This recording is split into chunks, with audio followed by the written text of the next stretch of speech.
In the summer of 1970, inside the Houston Astrodome packed with over 43,000 fans, a blind teenager was led through the crush of flashing lights and roaring voices. When his hand stretched toward Elvis Presley, no one could have predicted what unfolded in that dead silent moment and why it's remembered as legendary. The roar inside the Houston Astrodome swelled like thunder rolling across Texas plains. Spotlights panned across thousands of raised hands, scarves waving, camera flashes stinging like lightning in the haze of smoke. Elvis had just finished a surging chorus, his voice hanging in the rafters like fire, when something quieter began to move below the stage. Near the crush of the lower rail, a teenage boy named Daniel edged forward. His mother, Linda, held tightly to his arm, shielding him from the press of bodies that leaned and surged with each song. Daniel had been blind since birth. His world had never contained the glitter of rhinestones or the sweep of colored stage lights, but it had always carried sound, and in his private world of listening, Elvis Presley's voice had been a constant guide. Tonight Linda had promised him one chance, not to see Elvis, but to be near him, to feel the vibration of that voice in the air instead of through a record. She pushed gently against a security usher, explaining in hurried words why her son only needed a small place near the rail. The usher hesitated, torn between duty and compassion. The crowd's weight pushed against them. Daniel raised his chin toward the stage, listening. His hand trembled in the space before him, not toward an autograph book, not clutching a camera, but stretching into a void he had never crossed before. He wanted just once to touch the man behind the voice that filled his silence. From the stage, Elvis moved closer to the front edge, adjusting the microphone in its silver stand. His turquoise-studded jumpsuit caught the light, throwing off sparks like shattered glass. He scanned the crowd with an instinct honed over hundreds of shows. Something caught his attention. A pocket of unusual stillness. Amid the chaos, a ripple of unease passed through the security line. Guards tightened their circle, trained to spot sudden movements. To them, Daniel's outstretched arm looked like rip. The rail groaned under the weight of bodies pressing forward. Women screamed Elvis's name, desperate to be heard, and in the midst of it, a boy stood motionless, his hand trembling, waiting. The band, sensing Elvis hesitate, dropped their volume. A guitar line cut off. The drummer softened. Suddenly the tidal wave of noise fractured, leaving an eerie thinness in the dome. Elvis froze mid-step. His eyes fell on Daniel. For a long moment he seemed to measure the distance between them, not just in feet, but in human risk. Linda whispered to her son, "He's looking this way." Daniel's fingers spread, reaching into the space where he could only imagine a presence. He whispered back, "I just want to know if he's real." 43,000 voices around them roared. But at the rail, one fragile question hovered like glass. Would the king of rock and roll step closer, or would the moment collapse under the weight of spectacle? What would you risk to reach for a legend you could only ever hear? Security leaned forward, preparing to push the boy back. Fans screamed, fearful of losing their chance. But Elvis remained still, caught between showmanship and something deeper. The entire dome held its breath, and then in the silence, the band stopped altogether. The microphone in Elvis's hand lowered. His gaze stayed locked on Daniel. At that instant, the Astrodome went dead silent, and Elvis Presley froze mid-stride. The moment inside the Houston Astrodome teetered on the edge of chaos. Security guards shifted in formation, their dark jackets pressed against Elvis's line of sight. They were trained for surge control,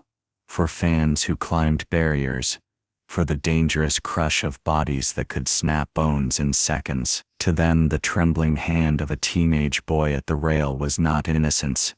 It was a breach. The boy's mother pleaded with the nearest guard. Her voice cracked, lost in the storm of screaming that still rose behind them. Please. He's blind, he just wants, but the words dissolved, carried away by the crowd's chant of Elvis. Elvis. Elvis held his ground near the edge of the stage, the microphone still lowered in his hand. His musicians glanced at one another, uncertain whether to resume the set. James Burton, steady on lead guitar, kept his fingers hovering over the strings, waiting for a signal that never came. The drummer tapped the rim of his snare nervously, filling silence with a heartbeat pulse that only made the tension more unbearable. From above, the dome's lights blazed hot on Elvis's shoulder. Sweat trickled down the collar of his jumpsuit, running along the turquoise studs that glittered like tiny constellations. He could feel the crowd's energy pulsing upward, a living organism demanding he move, sing, do something. But still he stared at that single hand, open, fragile, waited. The guards leaned closer to him, muttering for him to step back. One motion of his wrist could dismiss the disruption. He could turn to the band, launch into another verse, and let the wave of sound swallow the moment. The audience would forget, but would he? Fans near the rail began shouting. Some urged the guards to remove the boy, terrified that any break in the performance would end their chance to see Elvis at full force. Others, noticing the boy's pale, sightless eyes, cried out for mercy. The sound fractured into competing currents, anger, compassion, fear, all crashing into one another. The rail shook violently as more bodies pressed forward. Ushers shouted warnings. A collapse seemed possible. The Astrodome was massive, but in that single corner, humanity narrowed into a dangerous knot. Elvis shifted his weight, one boot, edging toward the boy. The guards stiffened, hands raised to hold him back. "Sir, it's not safe," one whispered sharply. But Elvis didn't answer. His eyes never left the boy's trembling hand. For Daniel, time stretched thin. He could feel the air vibrating with panic around him. But he kept his arms steady, palm open to the space ahead. His mother's grip tightened on his shoulder, half pulling him back, half holding him in place. She whispered, desperate, "It's all right if he doesn't come." But Daniel shook his head. "I can hear him right there," he murmured. "I just want to know what he feels like." The words sliced through the chaos, though only Linda heard them. Tears slid down her face as she turned back toward the stage. Above them, Elvis's chest rose slowly. He inhaled deeply, the way he did before holding a long note. But this time, it wasn't for a lyric, it was a decision.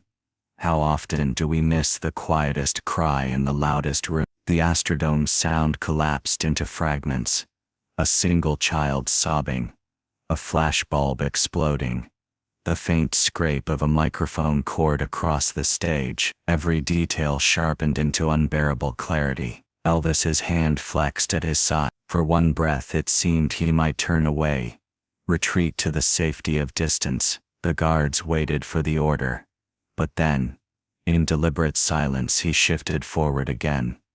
Instead of signaling for security to remove the boy, Elvis Presley took a slow step toward him. The Houston Astrodome, moments earlier, filled with deafening sound, now stood in suspended quiet. 43,000 people leaned forward as if one breath could tip the balance. Elvis Presley, the king of rock and roll, lowered the microphone to his side and stepped down stage, breaking through the wall of black-suited guards. The security line faltered. One guard whispered sharply, "Sir, please." But Elvis raised his hand in a small, steady motion, halting them. His boots echoed against the platform, each step magnified in the hush that blanketed the arena.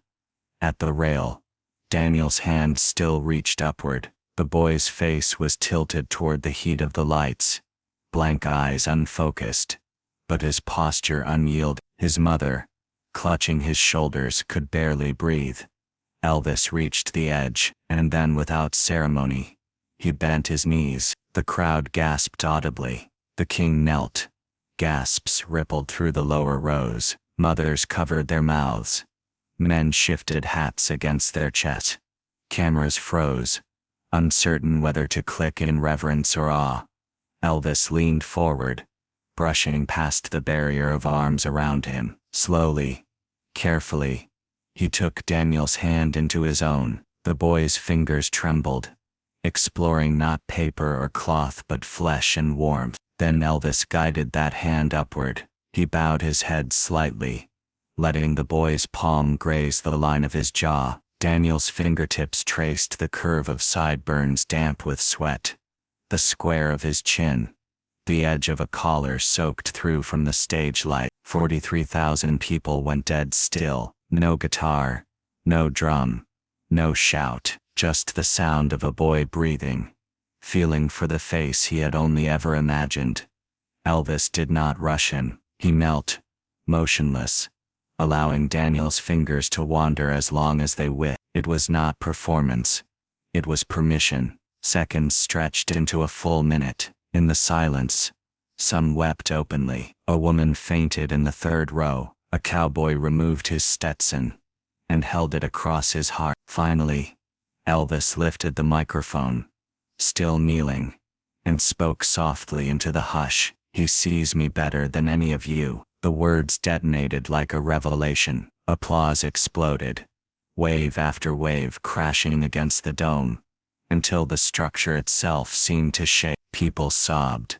Strangers embraced.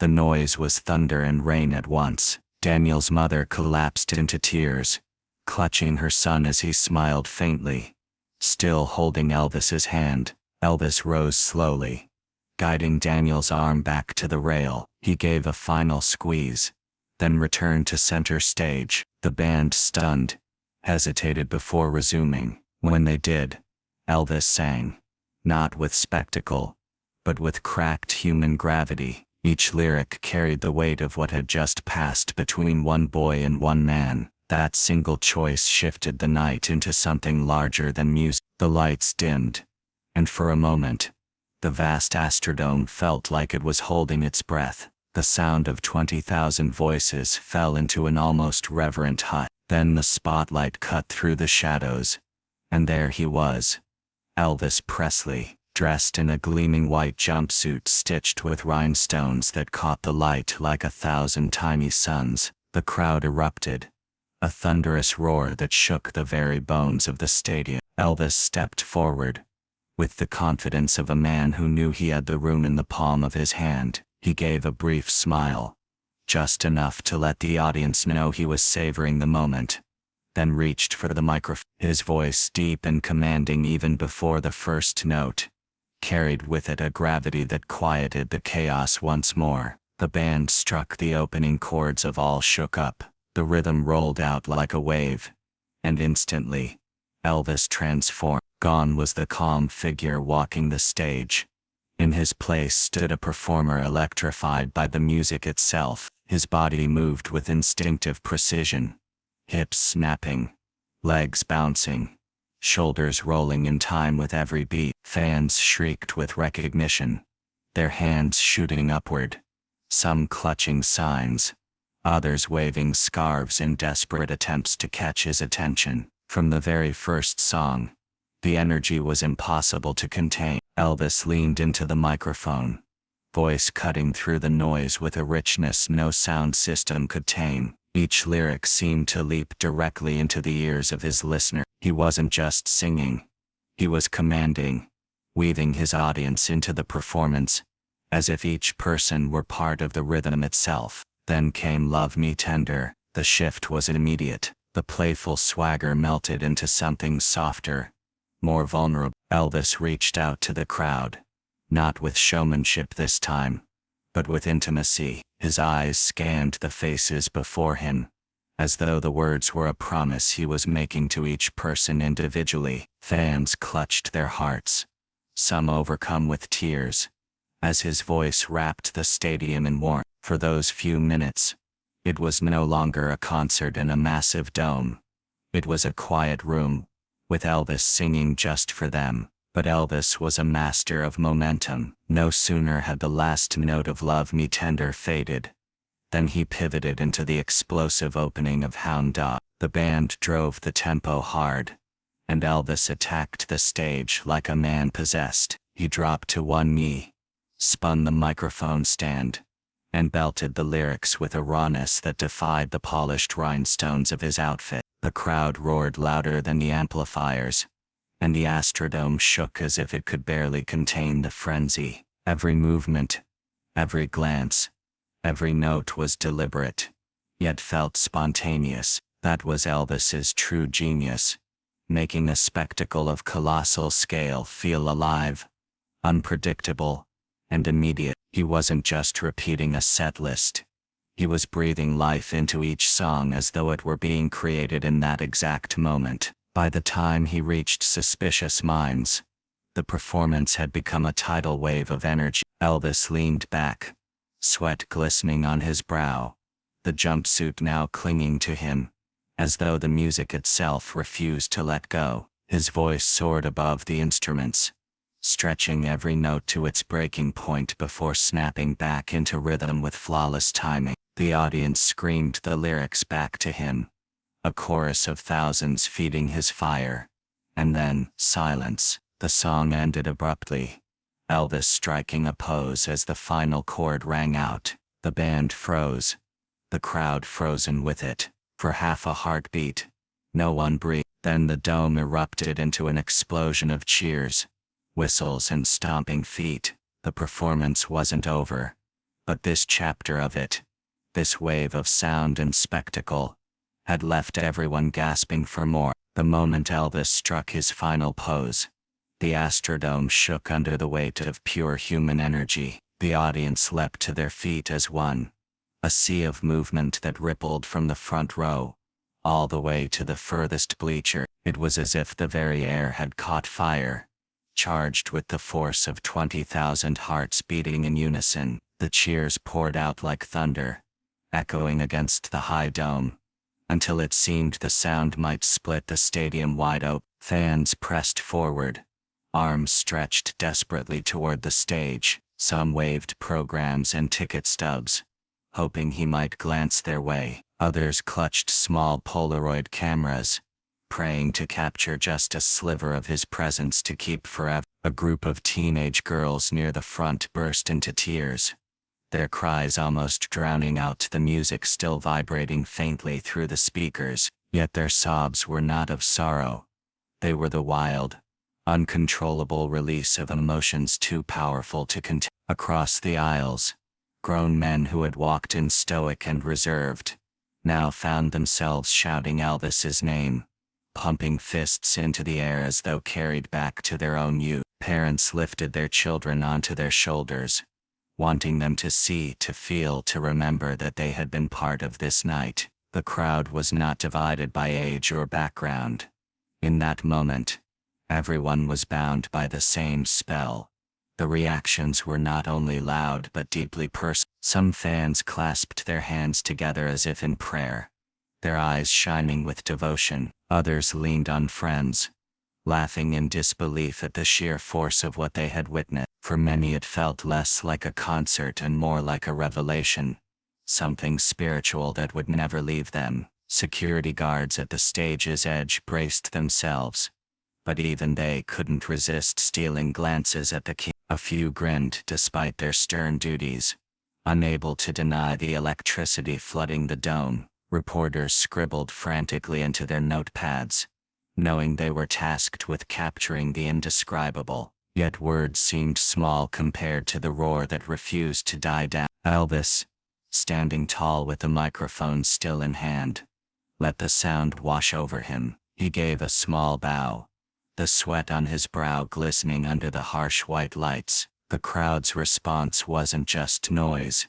It was validation, love and surrender all rolled into one. He paused, letting them have their moment as much as he claimed his own. Even after the band readied themselves for the next number, the audience wouldn't settle. They stomped their feet, chanted his name, and begged for more. The Astrodome wasn't just echoing with applause, It was vibrating with gratitude, with a collective understanding that they had witnessed something beyond entertainment. When Elvis smiled, the dome roared louder. When he raised a hand, waves of sound followed like an ocean obeying the moon. It was clear.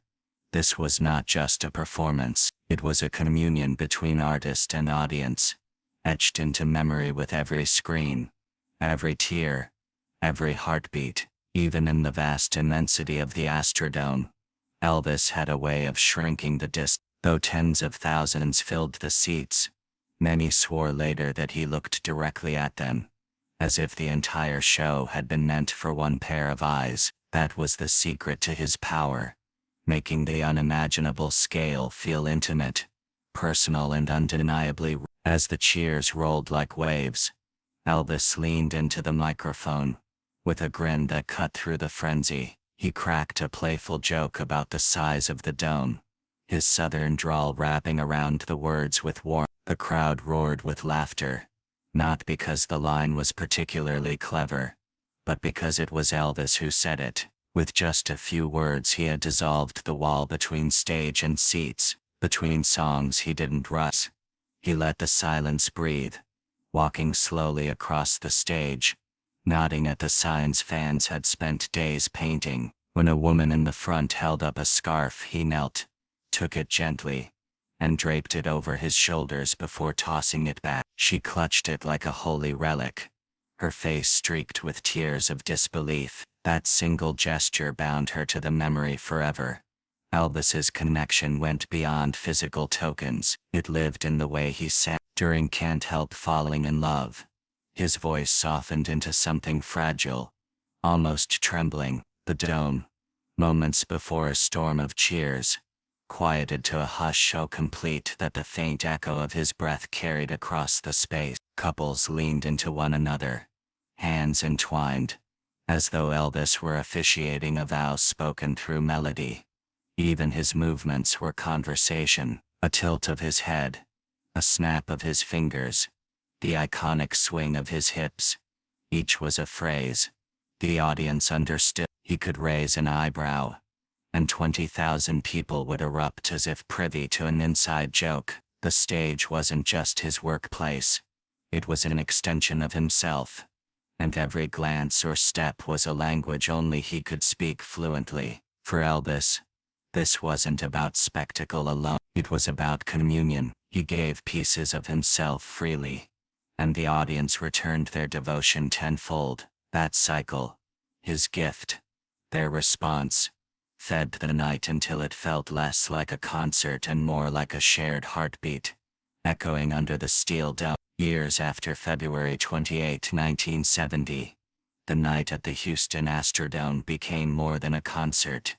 It became legend. Fan clubs still whispered about the moments when Elvis paused mid-song to acknowledge a single person. Local newspapers published grainy photos, the captions hinting at an intimacy that defied the scale of the venue. Scholars and music historians would later call it one of his most remarkable performances, not for set list or technical prowess, but for its human warmth. Daniel's story, the blind teenager who reached for the king, traveled far beyond Houston. Letters poured into his home from people inspired by the courage of a boy determined to touch a hero. A community foundation was eventually established in his name, raising funds for blind children and ensuring that the power of empathy witnessed firsthand that night would ripple outward into real change. The Astrodome itself became a shrine of memory. Bootleg recordings circulated quietly among collectors, capturing the hush that fell just before Daniel's hand met Elvis's. Years later, a bronze plaque was installed near the main entrance, etched simply, "Here compassion touched a crowd." Visitors often pause, fingers tracing the engraved letters, imagining the roar and then the sudden sacred silence that had once swept through the cavernous hall. Even among musicians and performers, the story became a touchstone. Interviews with contemporaries recall that Elvis, despite superstardom and relentless touring, remembered the boy long after the lights dimmed. His gestures that night, demonstrated that the measure of greatness is not in applause alone, but in how one chooses to respond to vulnerability. For the fans present, memory preserved a spectrum of sensations: the heat of the spotlights, the thrum of collective heartbeat, the tactile proof of an outstretched hand. Many described it as a night when music didn't just entertain, it connected, healed, and inspired. Decades later, those who were there still recounted the trembling hands, the sudden hush, and the tears that flowed freely, insisting the experience had changed them forever. Houston remembered the boys' courage, the king's response, the crowd's shared empathy. These became woven into the city's cultural fabric. It was a moment proving that legends are not only built in song but in the spaces where human hearts meet. The Astrodome fell silent not because the music stopped, but because the audience had learned to listen differently. A blind teenager had stretched his hand into legend, and a superstar had chosen to respond with grace, patience, and recognition. In that quiet, the difference between seeing and perceiving became unmistakably clear. Elvis's choice that night was not a publicity stunt. It was a reminder that humanity often exists in the moments no camera can capture, in the gestures that go unnoticed by most. Every cheer, every flash of light, every surge of adrenaline faded, compared to the connection made in a single unhurried minute. The king had measured greatness not in fame but in his willingness to honor a smaller, quieter presence. In a stadium of thousands, the moral is simple yet profound.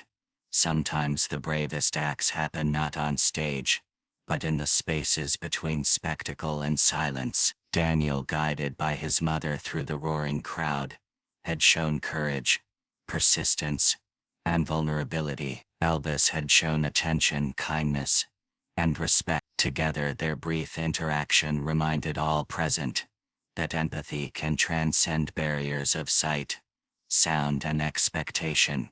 As the years unfolded, fans would recall the night and ask themselves quietly, how often do we fail to notice the small hand reaching toward us? How often do we overlook someone quietly asking to be seen? Houston 1970 became more than a concert. It became a lesson etched into memory. Greatness is measured by the care we extend to the smallest among us, and the world changes when we pause to honor that. In that silence, 43,000 people learned to see without eyes. If this story moved you, share it with someone who believes music is more than sound. Were you or someone you know ever at an Elvis show? Comment with your memory and keep the spirit of Houston alive by passing on the lesson that greatness lies in noticing the smallest hand reaching out.